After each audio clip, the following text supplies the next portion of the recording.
Open a modern English Bible and read the word honey. For centuries, readers encountering that word have pictured a very specific thing, a honeycomb built by bees, dripping gold. But the ancient Levant did not speak English. The people living there spoke Hebrew, Aramaic, and Aramic, three distinct languages that share one root word for this concept across all of them, Devash, Devsha, Dibs. That word did not inherently mean the product of bees. Its core sense was broader. It meant sweetness, reduced down, a category that included, but was never limited to, a concentrated syrup pressed directly from fruit. When the Hebrew texts were translated into Greek and later into Latin, those translators reached for the ordinary honey words their own languages already had, melli, and then mel. Centuries later, English inherited that exact same translation choice, permanently flattening the original breadth of the Levantine term into a single insect-based definition. Relying entirely on translated texts obscures what the historical record actually recorded. To see the specific physical reality of the region, we have to examine the primary sources. In the 1st century, the historian Flavius Josephus meticulously documented the landscape of his homeland, including the vast palm groves of Jericho, in a work called The Jewish War. He describes what grows there by stating, "There are many species of palm trees. The better sort of them, when pressed, yield an excellent honey. This country, withal, produces honey from bees." In a single sentence, two honeys exist side by side. One is pressed from fruit, the other made by bees, and both are categorized by the same word, in the same breath, by an eyewitness standing in the country he is describing. The legal texts of the people speaking this language reveal how it functioned in daily life. The Mishnah records a tractate called Nedarim, which addresses the legality of personal vows. The ruling asks what a man is banned from eating if he swears off Devash.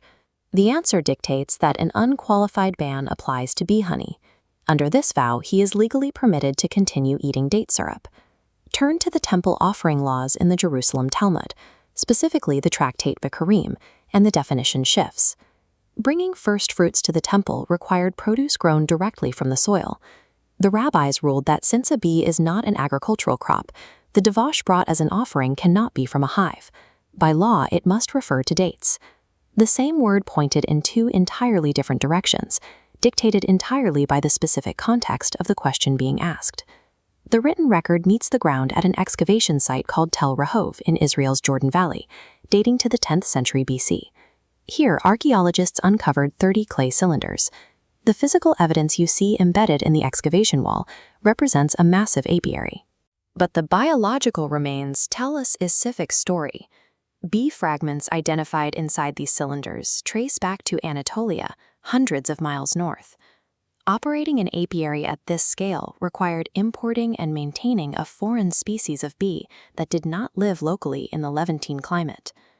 After more than a century of intensive archaeological excavation across the entire region, Tel Rehov remains the single apiary of its kind ever discovered. Look at the contrasting agricultural footprint.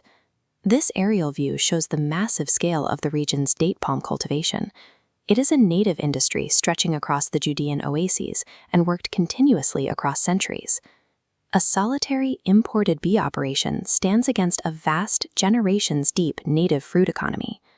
The landscape itself points to which sweetener dominated the region. This distinction between the two honeys left a physical mark on how scribes later copied biblical texts.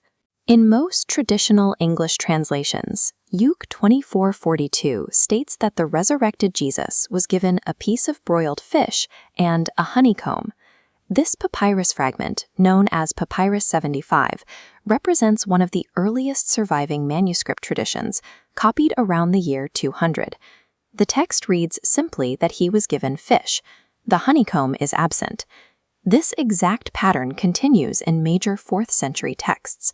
This page from the Codex Sinaiticus, alongside other independent manuscript families, contains no mention of a honeycomb. The Greek phrase for a bee's honeycomb was added centuries later by scribes working with their own linguistic assumptions.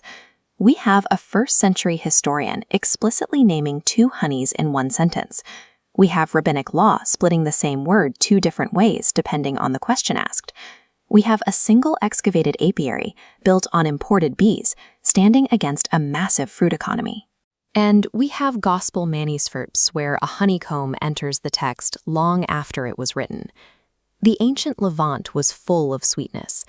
The historical record shows the word used was far more complex than the English translation makes it look.